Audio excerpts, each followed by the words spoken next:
Konnichiwa, Chibi de gozaimasu. Yoroshiku onegai itashimasu.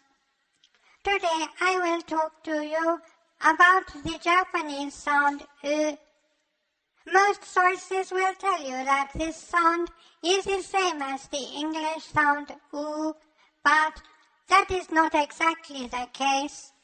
English U is an exolabial sound. That means that the lips are pushed outward so that the inside of the lips is slightly visible.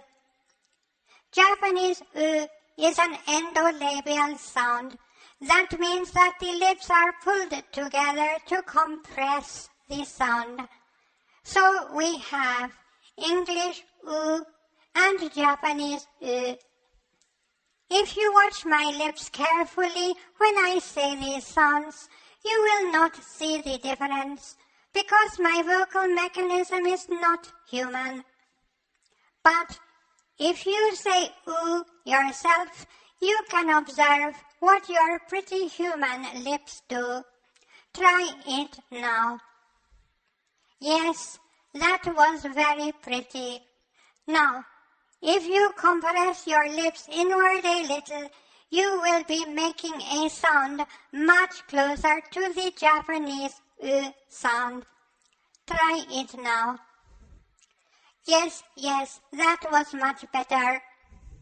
This information also solves another mystery.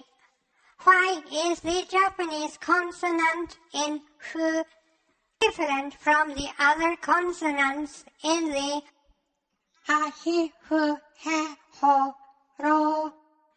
Actually, it is not really different, but when the lips are compressed, the air is slightly obstructed.